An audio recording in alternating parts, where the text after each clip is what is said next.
Go to securefreedomradio.org today. It's your freedom. It's your country. Frank Gaffney's Secure Freedom Radio.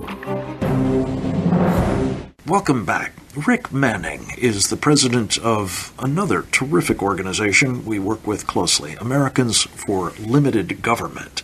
He served in the presidency of George W. Bush in the Public Affairs Office of the Department of Labor. He ran it. And he's also worked for the National Rifle Association as a state lobbyist. He is an enormously influential contributor to the public policy debate through his columns at The Hill, at Investors Business Daily, foxnews.com, and elsewhere. And always a welcome guest here. Rick, thanks so much for taking a few minutes to join us. Not a problem, Frank.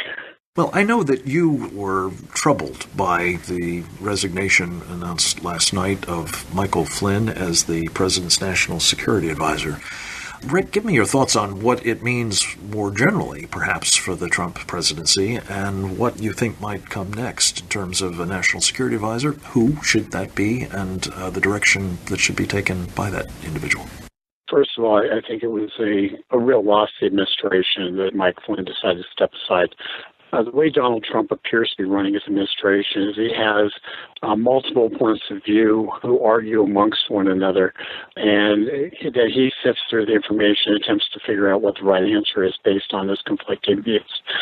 Flynn was driven out by a concerted campaign begun in the Obama administration where they engaged in spying against him, and one has to presume against the president himself throughout really a course to sabotage his capacity to lead and his credibility. And that was a project directed during the Obama administration, and one has to assume continued into the current administration, which shows that Mr. President Trump has a much bigger problem than just Mike Flynn. He has a problem of internally an active influence operation designed to determine what his foreign policy is going to be, and alternative points of view are not going to be allowed.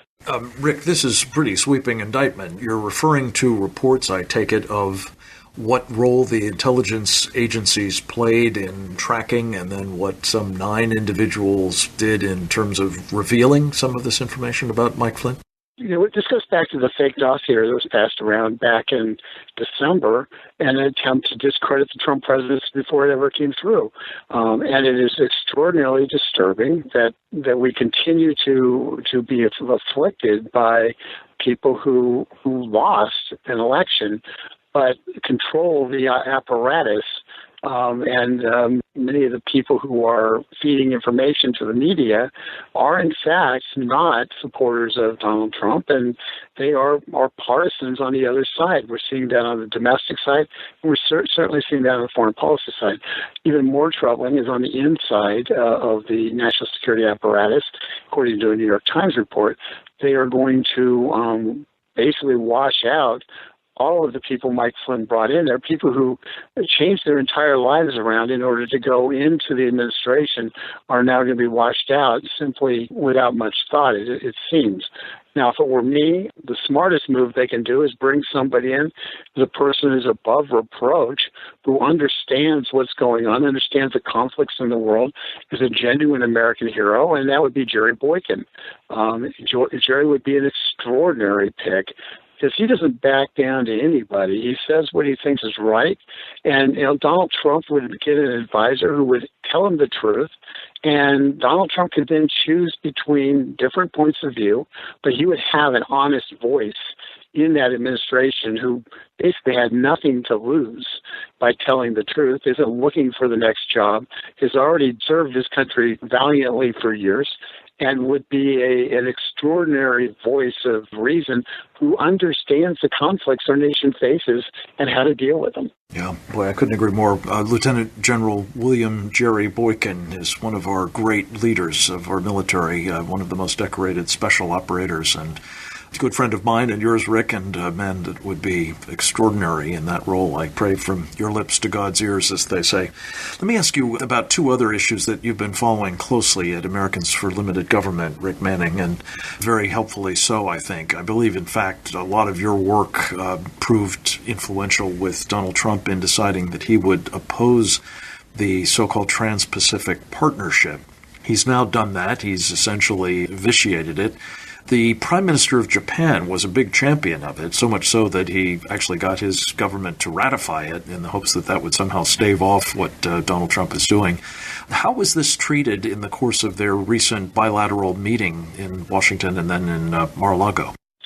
From all accounts, it looks like President Trump and Prime Minister Abe got along great in the meeting. They went out, they played golf, they developed a personal relationship, the kind of relationship that allies should have. I think that's important. The right course on trade is not a multilateral deal. It's a bilateral deal with Japan that deals with some issues that are going to be very tough issues. Japan's economy is in shambles, but we can't continue to allow Japan to manipulate their currency in order to prevent U.S. manufactured goods from entering the Japanese marketplace. That's ended up harming Japan's economy. It's harmed our economy. So we have a mutual interest in having real trade, honest trade with Japan. And, Japan's a mature country now, and it's time for them to enter the world as a mature country and stand on their own 2 feet and not play the role of a third world country that needs to manipulate the currency to keep out U.S. goods. So I think we're going to have an honest relationship. Well, it would be a big break, and if we can do that kind of honest adult trade partnership with Japan without all of the trappings of the multilateral transnational agreement that you warned of in TPP, that would be a huge stride forward, it seems to me. Hey, Rick, one other issue that you've been following and helpfully addressing for the rest of us as well is this whole issue of the Internet control mechanism known as ICANN. Tell us a little bit about the latest on that and some of the opportunities that may be before the Trump administration to undo some of the damage done, perhaps, by the Obama administration in this regard. Sure. On October 1, the Obama administration transitioned control over certain Internet functions to the vendor that was managing them, a group known as ICANN. ICANN subsequently has come under incredible pressure from China, Russia, and other countries around the world to internationalize the control of those Internet functions and to allow for those countries to have a much greater say in what kind of information flows go into those countries. It's extremely dangerous in that we're seeing an Internet that is going to be torn apart because of it.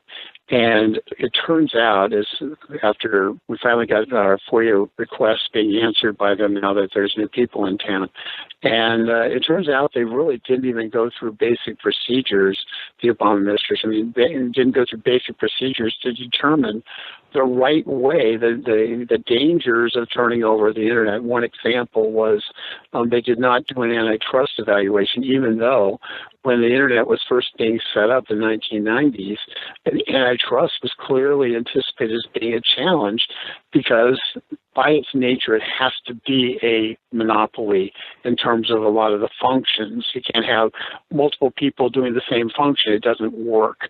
So you have to have a monopoly. And that monopoly now exists within ICANN. And it is that is incongruent with antitrust law. And the reason ICANN could have a monopoly was because they were a U.S. government contractor. Now they're not a U.S. government contractor, so they're subject to antitrust law. And they never even anticipated. They didn't have any evaluation done, which means ICANN can be blown apart by a simple antitrust lawsuit, either brought by the U.S. government or by a company, saying this is unfair competition, and ICANN, under the law, cannot survive. And that will bifurcate the Internet. And it really calls for reevaluation of whether or not ICANN should be a standalone corporation or if it should be a vendor of the United States government. That and the efforts being made by hostile powers to take it over are two compelling reasons to undo, to the extent we can, this ill-advised action of the Obama administration. Rick Manning, thank you so much for the great work you do at Americans for Limited Government and elsewhere. Come back to us again very soon. I hope the rest of you will do the same tomorrow, same time, same station. Until then, this is Frank Gaffney. Thanks for listening. From the nation's capital, you've been listening to Secure Freedom Radio with Frank Gaffney.